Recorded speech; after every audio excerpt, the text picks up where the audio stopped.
श्री संजय सिंह दोनों ही कह रहे एक दूसरे को। धन्यवाद मान्यवर, आपने एक अत्यंत महत्वपूर्ण बिल पे मुझे अपनी बात कहने का मौका दिया। मैं जैसे उदय प्रताप जी की चंद पंक्तियों से अपनी बात शुरू करूंगा। न मेरा है न तेरा है, ये हिंदुस्तान सबका है। नहीं समझी गई ये बात तो नुकसान सबका है।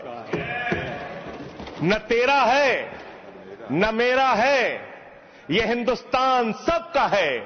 नहीं समझी गई ये बात तो नुकसान सबका है। जो आकर मिल गई इसमें वो दिखलाई नहीं देती, जो नदियां मिल गई इसमें वो दिखलाई नहीं देती। महासागर बनाने में मगर एहसान सबका है। महासागर बनाने में मगर एहसान सबका है। मान्यवर, हम लोग बचपन से एक शब्द सुनते आए, सरकार माई बाप। सरकार माई बाप यानी कि जो सरकार होती है वो लोगों की माई बाप होती है, मां की तरह ख्याल रखती है, पिता की तरह ख्याल रखती है। लेकिन अगर कोई सरकार अपने बच्चों को उसका गला घोटने पे उतारू हो जाए तो वो फिर सरकार निष्पक्ष सरकार नहीं है, नहीं है मान्यवर। वो सौतेली मां है, वो सौतेली मां है, उसका व्यवहार सौतेला है। और आज आप जो काम कर रहे हैं इस बिल के माध्यम से, आप बाबा साहब डॉक्टर भीमराव अंबेडकर जी के द्वारा लिखे गए संविधान की हत्या कर रहे हैं। और ये बात मैं इसलिए कह रहा हूं कि बाबा साहब डॉक्टर भीमराव अंबेडकर जी ने संविधान की धारा 26 में लिखा, धार्मिक मामलों के प्रबंधन की स्वतंत्रता, धार्मिक एवं धर्मार्थ उद्देश्यों के लिए संस्थाओं की स्थापना एवं रखरखाव करना, धर्म के मामलों में अपने स्वयं के मामलों का प्रबंधन करना, चल एवं अचल संपत्ति का स्वामित्व एवं अधिग्रहण करना तथा ऐसी संपत्ति का कानून के अनुसार प्रशासन करना। यह अधिकार आपने नहीं दिया, यह अधिकार किसी भारतीय जनता पार्टी के लोगों ने नहीं दिया। यह अधिकार बाबा साहब डॉक्टर भीमराव अंबेडकर जी के द्वारा लिखे गए भारत के संविधान ने दिया मान्य। और आप उस संवैधानिक अधिकार को छीन रहे हैं एक गैर संवैधानिक बिल लाके। क्या क्या लिखा इस कानून के अंदर आपने, किस तरीके से आपने इस संविधान की हत्या करने का काम किया। आप बड़ी बड़ी बातें कर रहे हैं। ये सरकार कह रही है कि ये कानून हम मुसलमानों के भले के लिए आ रहे हैं। जब मैं आपसे सुनता हूं तो मुझे लगता है कपिल शर्मा कॉमेडी सर्कस में बोल रहा है। आप मुसलमानों का भला कर रहे हैं, आप मुसलमानों का भला कर रहे हैं। दोनों सदन में एक भी सदस्य, दोनों सदन में सिर्फ एक सदस्य गुलाम अली को छोड़ के एक भी सदस्य आपका मुसलमान नहीं है। आप मुसलमानों का भला कर रहे हैं, आप मुसलमानों का भला कर रहे हैं। पूरी सरकार में एक मंत्री आपका मुसलमान नहीं है, आप मुसलमानों का भला कर रहे हैं। दो नेता अपने घरों में आपने बैठा दिया, मुख्तार अब्बास नकवी, शहनवाज हुसैन, दोनों की राजनीति आपने खत्म कर दी। आप मुसलमानों का भला कर रहे हैं, आप मुसलमानों का भला कर रहे हैं, आप मुसलमानों का भला कर रहे हैं। अरे सुनना सीखो, सुनना सीखो पहले। मान्यवर, मैं इनके इस कानून में क्या क्या लिखा हुआ है, क्या क्या कहा है इन्होंने। बैठ जाए कृपया, गुलाम अली बैठ जाए। धार्मिक संपत्तियों को ये बिल कब्जा करने की नापाक कोशिश है। इतनी और धार्मिक संपत्तियों को सदन में इतनी कब्जा करने के लिए सदन में इतनी शांति है कि आराम से आप बोलोगे। आराम से बोल रहा हूं सर। आप बैठे हैं तो आपको देख के वैसे ही आराम आ जाता है। आपको देख के मैं वैसे ही आराम में रहता हूं सर। आप जब है आपका संरक्षण है तो आराम से ही बोल रहा हूं। बोलिए। मान्यवर, धार्मिक संपत्तियों को कब्जा करने की एक कोशिश है। इसलिए इस बिल पर न हिंदू को खुश होना चाहिए, न सिख को खुश होना चाहिए, न ईसाई को खुश होना चाहिए, न जैन को खुश होना चाहिए, न बौद्ध को खुश होना चाहिए, क्योंकि नंबर सबका आएगा। और आज वक्फ की संपत्तियां कब्जा करके आप अपने दोस्तों को देंगे, कल गुरुद्वारे की संपत्तियां कब्जा करके आप अपने दोस्तों को देंगे, फिर चर्चों की संपत्तियां कब्जा करके आप अपने दोस्तों को देंगे, फिर बौद्धों की संपत्तियां कब्जा करके आप अपने दोस्तों को देंगे, फिर जैनों की संपत्तियां कब्जा करके आप अपने दोस्तों को देंगे, फिर मंदिरों की जमीनें कब्जा करके आप अपने दोस्तों को देंगे। आप तो वो लोग हैं जिन्होंने प्रभु श्री राम के मंदिर में भी घोटाला किया। मान्यवर, प्रभु श्री राम के मंदिर पे जमीन में घोटाला किया।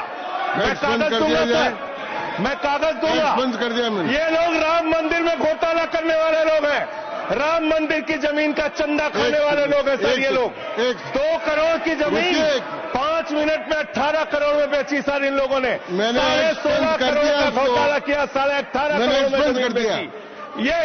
ये राम मंदिर में घोटाला करने वाले लोग हैं सर। मान्यवर, अरे प्रभु श्री राम के नाम का पैसा खाते हो तुम लोग। अरे बैठ जाओ, राम मंदिर का पैसा खाते हो। अरे राम मंदिर में घोटाला करते बैठो। अरे राम मंदिर का चंदा खाते हो। अरे चंदा चोरो बैठो, चंदा चोरो बैठो, चंदा चोरो बैठो, बैठ जाओ चंदा चोरो, चंदा चोरो बैठ जाओ। चंदा चोरो तुम लोग चंदा चोरो, चंदा चोरो तुम लोग, चंदा चोरो, चंदा चोरो, चंदा चोरो बैठो। 1 मिनट को प्लीज। चंदा चोरो बैठो। सभापति महोदय, Shri Gajendra Singh ji. Sir, I am not building sir, I am not building. सदस्य ने चंदा चोरी किया ना सर, राम का पैसा खाया करने वाले प्रभु श्री राम का पैसा खाया सर इन्होंने। राम मंदिर का विषय, राम मंदिर में चंदा चोरी किया इन्होंने। बैठ जाए, चंदा चोर है सर ये लोग। इन्होंने प्रभु श्री राम का चंदा खाया, कृपया बैठ जाए, चंदा चोरी किया सर। कृपया बैठ जाए।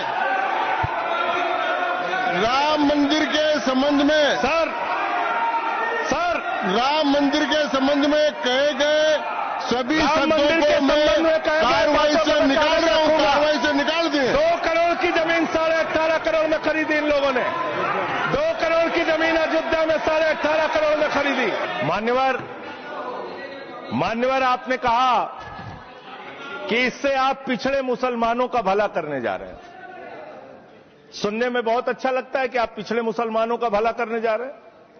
आपने इसमें कहा कि आप महिलाओं का भला करने जा रहे हैं। सुनने में बहुत अच्छा लगता है कि आप महिलाओं का भला करने जा रहे हैं, लेकिन ये सरकार, और यहां पे इस समय मंत्री जी नहीं है, मैं उनसे पूछना चाहता हूं, आप देश को और सदन को गलत जानकारी क्यों दे रहे हैं? मान्यवर, 2013 के वक्फ बिल में जो भारतीय जनता पार्टी की सहमति और सहयोग से पास हुआ, उसमें भी महिलाओं के लिए आरक्षण था। मना कर दीजिए कि नहीं था? मना करिए कि हम गलत बोल रहे हैं। मान्यवर, मंत्री जी ने कहा 1 करोड़ सुझाव आया। मैं आपसे पूछना चाहता हूं, कितने करोड़ ईमेल आए, कितने करोड़ पत्र आए, कितने करोड़ सुझाव आए? पूरे देश को जानकारी दीजिए, और मैं आपको दावे के साथ कह सकता हूं, जब पूरा सच सामने आएगा तो देश को पता चलेगा कितने लोग इस बिल के विरोध में थे, कितने लोग इस बिल के समर्थन में थे। मैं जेपीसी का सदस्य था मान्यवर, मैं कह रहा हूं आपसे लाइए। और आप पिछड़े मुसलमानों का भला करना चाहते हैं? मैं आपसे हाथ जोड़कर निवेदन करता हूं, विनती करता हूं, और हमारे जो मित्र उधर भी हैं, अगर आप मेरी बात से सहमत हैं तो समर्थन करना। समाज में छुआछूत को, बीमारी को मिटाने के लिए चलिए उठाते हैं कदम, और अगले सत्र में एक बिल लेके आइए। जितने भी हिंदुओं की कमेटियां हैं, ट्रस्ट है, बोर्ड है, उन सारे ट्रस्ट और कमेटियों में 80% आरक्षण दलित, आदिवासी और पिछड़े हिंदुओं को दीजिए। मैं समर्थन करूंगा आपका, माला पहनाऊंगा आपको। आप पिछड़ों का भला करने की बात करते हैं, आप दलितों का भला करने की बात करते हैं। आपकी मातृ संस्था आरएसएस 100 साल तक आपने एक भी दलित, पिछड़ा और आदिवासी, एक भी महिला को आज तक आरएसएस का प्रमुख नहीं बनाया। आप दलितों और पिछड़ों और आदिवासियों की आरएसएस के बारे में भला करने की बात करते कर हैं। दीजिए। माननीय, इस बिल में क्या लिखा है? आप जो भी बातें इस विधेयक के अलावा बोलेंगे, उन सबको मैं एक्सप्लेन सर, ये करूंगा। क्या उसमें सच नहीं है? क्या ये सच नहीं है? सर, मेरा टाइम रोका जाए। और बिल के बारे में बात करते हैं माननीय मंत्री जी ने कहा आज आप इस बिल को पास कर रहे हैं, आज आपका सीना चौड़ा हो रहा है, आपको लग रहा है एक धर्म के अधिकार को आप छीन रहे हैं। नहीं, कल को आप सभी धर्मों की धार्मिक संपत्तियां छीन के आप अपने दोस्तों का देने का काम करेंगे। मैं फिर इसको दोहरा रहा हूं और फिर इसको कह रहा हूं कि आप ये करेंगे, धार्मिक संपत्तियों के कब्जा करने का काम करेंगे। और किसी गलतफहमी में मत रहिए, आपको लोकसभा के चुनाव में मात्र 36% वोट मिला है। इस देश की 64% आबादी आज भी आपके खिलाफ है, आज भी आपके खिलाफ खड़ी है। किसी गलतफहमी में मत रहिए। बड़ी बड़ी सत्ता उखड़ गई और चली गई। मान्यवर, आपने इसमें लिखा बिल के अंदर कि वक्फ कमेटी के अंदर गैर मुसलमान इसका सदस्य बन सकता है। आप क्या गुरुद्वारा कमेटी के अंदर गैर सिख को मेंबर बना सकते हैं? क्या ईसाई कमेटी के अंदर गैर ईसाई को सदस्य बना सकते हैं? क्या बौद्धों की कमेटी के अंदर गैर बौद्ध को, क्या जैनों की कमेटी के अंदर गैर जैन को आप मेंबर बना सकते हैं? और इतना ही नहीं, क्या आप हिंदुओं के ट्रस्ट में, मंदिर के ट्रस्ट में आप क्या गैर हिंदू को मेंबर बना सकते हैं? नहीं बना सकते, नहीं बना सकते। आप एक झूठ फैला रहे हैं देश भर में झूठ फैला रहे हैं। आप कह रहे हैं ये मैं पढ़ रहा हूं राम मंदिर का, सर, राम मंदिर ट्रस्ट। झूठ शब्द असंसिद्धि है, जो असंसिद्धि शब्द उनको निकाल दीजिए। सत्य से परे, सत्य से परे। सर, ये प्रभु श्री राम के मंदिर का ट्रस्ट, मैं इसका समर्थन करता हूं। नहीं, आप सर, मैं इसका समर्थन कर रहा हूं। ये सब्जेक्ट नहीं है सर, समर्थन कर रहा हूं। सुन तो लीजिए, आप कहे से नहीं सुनूंगा। डिस्ट्रिक्ट मजिस्ट्रेट प्रोसीडिंग में नहीं आएगा। सर, मेरी बात तो बिल्कुल नहीं आएगा। सर, मेरी बात सुन लीजिए। घनश्याम जी प्लीज, चेयरमैन साहब, district magistrate of Ayodhya will be ex officio trustee who will be a practising Hindu. If the DM is not Hindu, then additional district magistrate will be an ex officio member of the trust. हम इसका समर्थन करते हैं sir. Hindu धर्म के trust में हिंदू को member होना चाहिए, आपने लिखा, हम इसका समर्थन करते हैं। लेकिन आप दूसरे धर्मों के ऊपर कह रहे हैं। कल को आप गुरुद्वारा कमेटियों में कहेंगे सिख नहीं, दूसरे धर्म के लोग इसमें आएंगे। कल को आप जैन कमेटियों में घुसेड़ेंगे, बौद्धों की कमेटियों में घुसेड़ेंगे। ये बात गलत है, ये पूरी तरीके से गलत है। और आज पूरे देश को आप बताइए, मान्यवर, पूरे देश को आप बताइए, 2009 में आपने अपना घोषणा पत्र जारी किया था, मैनिफेस्टो। ये मैनिफेस्टो आपका लेके आया हूं, ये तो आपका डॉक्यूमेंट है, मेरे घर नहीं बना। इस मैनिफेस्टो में लिखा है इन्होंने कि 2009 के मैनिफेस्टो में लिखा है कि वक्फ की जमीनों पर जो अवैध कब्जे हुए हैं, के.आर. रहमान की कमेटी की रिपोर्ट के हिसाब से हम मुस्लिम धर्म गुरुओं के साथ बातचीत करके उसको खाली कराने का काम करेंगे। कितना दोहरा चरित्र है आपका। आपने कहा वक्फ की जमीनों को खाली कराने का काम करेंगे जिसपे कोई और कब्जा कर रखा है। मान्यवर, एक और बात, सुप्रीम कोर्ट के अंदर आप कह रहे हो कागज चाहिए, कागज चाहिए। मंत्री जी ने कहा कागज चाहिए। मंत्री जी, आपको कागज की बहुत जरूरत होती है, कागज आपको चाहिए। आपकी सरकार ने 2020 में, ये पूरे देश को देखना चाहिए, पूरे देश को सर, 2020 में मैं जेपीसी का मेंबर था, एक कागज वहां मिला हमें। 2020 में सुप्रीम कोर्ट में, सर आप, मेरी बात नहीं आ रही सर, मेरी बात नहीं आ रही। 2020 में मान्यवर, इस भारत की सरकार ने, मोदी जी की सरकार ने शपथ पत्र दिया सुप्रीम कोर्ट में। से क्या लिखा हुआ है? 99% वक्फ की संपत्तियां डिजिटाइज हो चुकी हैं। मुख्तार अब्बास नकवी साहब आपके मंत्री थे, उनका बयान है 100% वक्फ की संपत्तियां डिजिटाइज हो चुकी हैं। तो जब आप सारी संपत्तियां डिजिटाइज कर चुके हैं, सब कुछ ऑनलाइन कर चुके हैं वामसी पोर्टल में, सारे कागजात जांच चुके हैं, तो क्या आप फसाद कराने के लिए फिर से कागज मांग रहे हैं? फसाद कराने के लिए, आप फसाद कराने के लिए कागज मांग रहे हैं। आप फसाद कराने वाले हिंदू हैं, हम सौहार्द फैलाने वाले हिंदू हैं। यह बुनियादी फर्क है, यह बुनियादी फर्क है। आप देश भर में फसाद, नफरत लड़ाई झगड़ा कराने का काम करते हैं। मान्यवर, मैं अंत में आप लोगों से सिर्फ एक ही बात कहना चाहता हूं कि आज सच्चर कमेटी की रिपोर्ट की बात कही गई और कहा गया 12,000 करोड़ की आमदनी हो सकती थी। एक सुझाव मैं पूरे सदन की तरफ से इस सरकार को देना चाहता हूं।